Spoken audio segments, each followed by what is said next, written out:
భారతదేశంలోని అత్యంత పవిత్రమైన మరియు సందర్శించదగిన తీర్థయాత్ర నగరాలలో ఒకటైన తిరుపతి గురించి 50 మనోహరమైన వాస్తవాలు ఇక్కడ ఉన్నాయి. సాధారణ మరియు చారిత్రక వాస్తవాలు. 1. తిరుపతి భారతదేశంలోని ఆంధ్రప్రదేశ్లోని తిరుపతి జిల్లాలో ఉంది. 2. ఇది తిరుమల ఆలయం అని కూడా పిలువబడే శ్రీ వెంకటేశ్వర స్వామి ఆలయానికి నిలయం. 3. ఈ ఆలయం శేషాచలం కొండలలో భాగమైన తిరుమల కొండలపై ఉంది. 4. తిరుపతి అంటే సంస్కృతంలో లక్ష్మీ ప్రభువు అని అర్థం. 5. తిరుమలలో 7 కొండలు ఉన్నాయి. ఇవి విష్ణువు యొక్క సర్పమైన ఆదిశేషుని 7 తలలను సూచిస్తాయి. 6. ఈ ఆలయాన్ని 1200 సంవత్సరాల క్రితం తమిళ రాజు తొండైమాన్ నిర్మించాడు. 7. విరాళాలు మరియు బంగారు నిల్వల పరంగా ఇది ప్రపంచంలోని అత్యంత ధనిక ఆలయాలలో ఒకటి. 8. వెంకటేశ్వరుని విగ్రహం స్వయంభువు అని నమ్ముతారు. 9. ఋగ్వేదం, భాగవత పురాణం, పద్మ పురాణం వంటి పురాతన గ్రంథాలలో తిరుపతి ప్రస్తావన ఉంది. 10. విజయనగర రాజు కృష్ణదేవరాయలు ఆలయానికి అనేక విరాళాలు ఇచ్చారు. తిరుమల ఆలయ వాస్తవాలు. 11. ఈ ఆలయానికి ప్రతిరోజూ దాదాపు 50,000 నుండి 1,00,000 మంది సందర్శకులు వస్తారు. 12. బ్రహ్మోత్సవం వంటి పండుగల సమయంలో 5 లక్షలకు పైగా భక్తులు సందర్శిస్తారు. 13. ఈ ఆలయం వైఖానస ఆగమ సంప్రదాయాన్ని అనుసరిస్తుంది. 14. ప్రత్యేక సందర్భాలలో దేవత నిజమైన వజ్రాలతో నిండిన కిరీటాన్ని ధరిస్తుంది. 15. ఈ ఆలయంలో ప్రత్యేకమైన లడ్డూ ప్రసాదం, ఘీ ట్యాగ్ చేయబడిన తీపి ఉంది. 16. ప్రసిద్ధ కేశ సమర్పణ ఆచారాన్ని మొక్కు అంటారు. 17. ప్రతి సంవత్సరం టన్నుల కేశములు కోట్లకు వేలం వేయబడతాయి. 18. దేవుడిని బాలాజీ, గోవింద మరియు శ్రీనివాస అని కూడా పిలుస్తారు. 19. ఈ ఆలయం ప్రపంచంలోనే అతిపెద్ద ఉచిత భోజన కార్యక్రమాన్ని అన్నప్రసాదం నిర్వహిస్తుంది. 20. వైకుంఠం కాంప్లెక్స్లతో దర్శనం కోసం క్యూ వ్యవస్థ అత్యంత వ్యవస్థీకృతంగా ఉంటుంది. రవాణా మరియు మౌలిక సదుపాయాలు. 21. తిరుపతిలో అంతర్జాతీయ విమానాశ్రయం ఉంది. 22. ఇది చెన్నై, బెంగళూరు, హైదరాబాద్ మొదలైన ప్రధాన నగరాలకు రైలు ద్వారా అనుసంధానించబడి ఉంది. 23. 36 కి. మీ. పొడవున్న ఘాట్ రోడ్డు తిరుపతిని తిరుమలకు కలుపుతుంది. 24. తిరుమలకు నడిచి వెళ్లే యాత్రికుల కోసం అలిపిరి మరియు శ్రీవారి మెట్లు, సోపన మార్గాలు ఉన్నాయి. 25.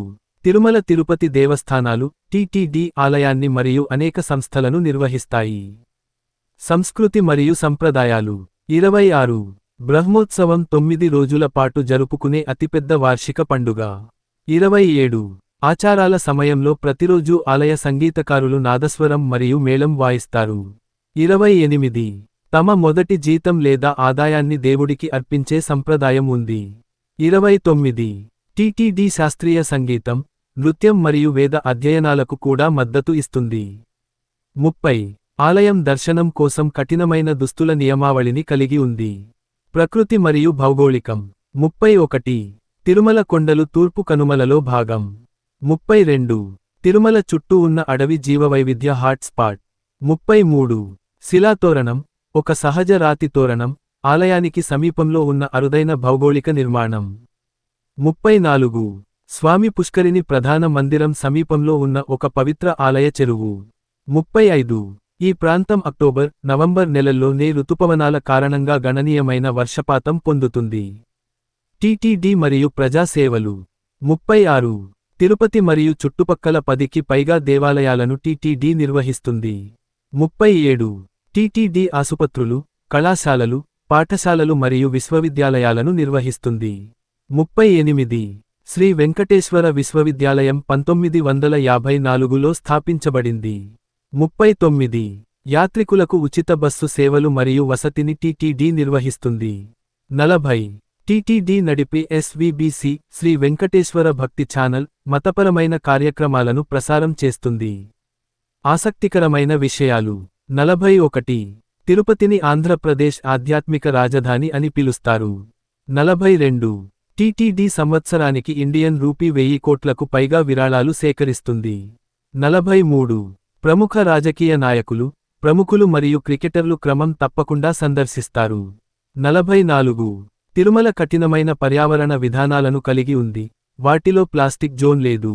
45. ఆలయంలోకి ప్రవేశించే ముందు హిందువులు కానివారు ఒక ప్రకటనపై సంతకం చేయాలి. 46. ఆలయ ప్రాంగణంలోకి మొబైల్ ఫోన్లు మరియు కెమెరాలను అనుమతించరు. 47. వెంకటేశ్వర విగ్రహానికి నిజమైన శరీర ఉష్ణోగ్రత మరియు చెమటలు ఉంటాయని నమ్ముతారు. 48. బాలాజీ విగ్రహానికి ఎప్పుడూ చిక్కుకోని నిజమైన జుట్టు ఉందని ఆధ్యాత్మిక నమ్మకాలు ఉన్నాయి. 49. కొంతమంది శాస్త్రవేత్తలు మరియు చరిత్రకారులు ఈ విగ్రహం సానుకూల విద్యుదయస్కాంత శక్తిని విడుదల చేస్తుందని నమ్ముతారు. 50. తిరుపతి ప్రపంచంలో అత్యధికంగా సందర్శించే మతపరమైన ప్రదేశాలలో ఒకటిగా పరిగణించబడుతుంది.